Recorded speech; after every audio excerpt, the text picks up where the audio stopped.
આજે આપણે બનાવીશું દૂધી અને ચણા દાળનું શાક। ચણા દાળ મેં અહીંયા પલાળ્યા વગર લીધી છે, તો એને સૌપ્રથમ પહેલાં આપણે ધોઈ લઈશું। એમાં નાખવા માટે મેં સૂકા લસણ અને સૂકું મરચાંની ચટણી બનાવીને લીધી છે, જીરું, તમાલપત્ર, સૂકા 2 લાલ મરચાં, સૂકી ડુંગળી ઝીણી મીડિયમ સાઇઝની, ટામેટું કાપેલું અને મીઠો લીમડો। હવે પહેલાં આપણે ચણાની દાળ ધોઈ લઈએ। ચણાની દાળ મેં ધોઈ લીધી છે અને એક સાઈડ મેં પાણી ગરમ કરવા મૂકી દીધું હતું। હવે એમના ચણાની દાળ નાખીશું।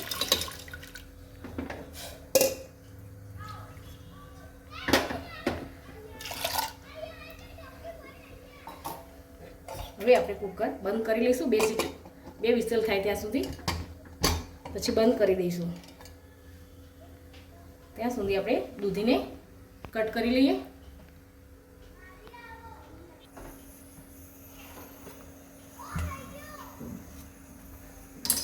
આ રીતે આપણે છાલ ઉપરથી કાઢી લઈએ।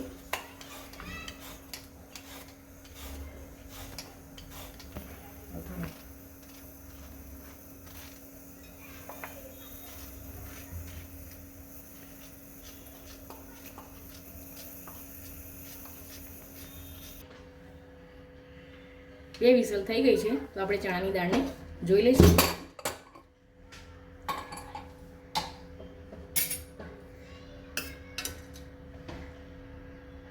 ચણાની દાળ બી બફાઈ ગઈ છે, તો આપણે એક વાસણમાં નીકાળી લઈએ।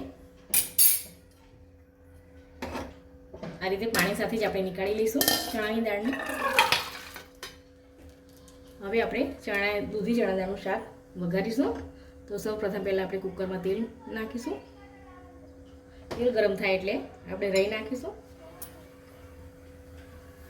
તેલ ગરમ થઈ ગયું છે, તો આપણે પહેલાં તમાલપત્ર અને સૂકા લાલ મરચાં નાખીશું,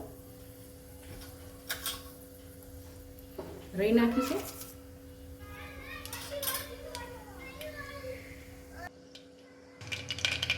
રાઈ આપણી કકડાઈ ગઈ છે, તો આપણે જીરું નાખીશું, હિંગ નાખીશું, સૂકી ડુંગળી જે ઝીણી કટ કરી હતી એ નાખીશું પહેલાં।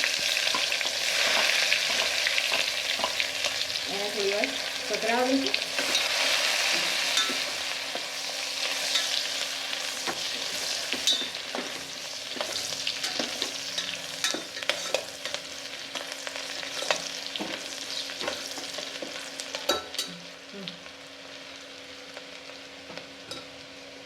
સૂકા લાલ મરચાંની ચટણી બનાવી હતી એ અંદર એડ કરીશું આપણે। ચટણીને અને ડુંગળીને થોડી વાર સતળાવી લઈશું।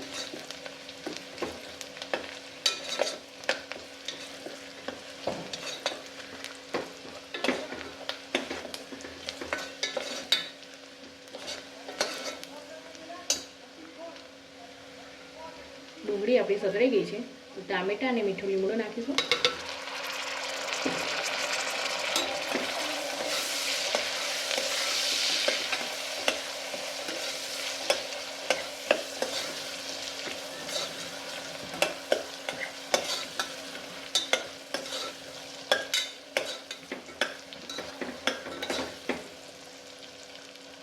ડુંગળી, ટામેટાં અને લસણ સતરાઈ ગઈ છે, તો આપણે જે દૂધી કટ કરીને રાખી હતી એમાં પાણીમાં ભરીને રાખી હતી, જેથી કરી કાળી ના પડે। એટલે હવે આપણે શાકમાં નાખીશું દૂધી।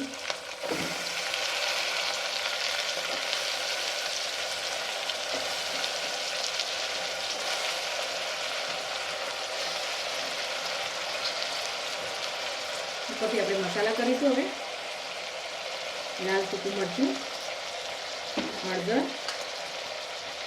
ધાણા જીરું, ગરમ મસાલો,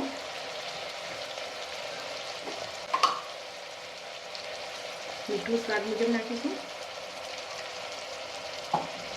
આ બધાને સરખું મિક્સ કરી લઈશું। જો તમે ગોળ ખાતા હોય તો આમાં ગોળ પણ નાખી શકાય।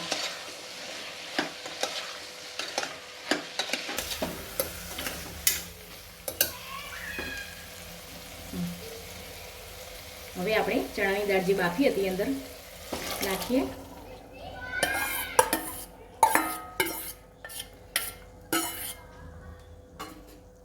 બધા સરખું મિક્સ કરી લઈએ।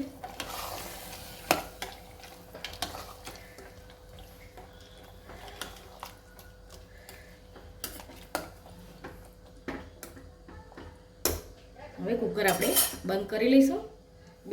બે વિસલ થાય ત્યાં સુધી, પછી 10 મિનિટ રહીને ઠંડુ થાય પછી જોઈશું. આપણે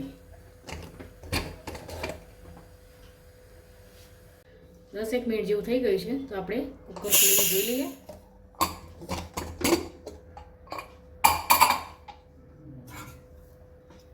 દૂધી ચણાનું શાક આપણું બનીને તૈયાર થઈ ગયું છે, તો આપણે સર્વ કરી લઈએ. એક ડીશમાં આપણે નીકાળી લઈશું. આજની આ રેસીપી સારી લાગી હોય તો લાઈક કરો, શેર કરો અને સબસ્ક્રાઈબ કરો.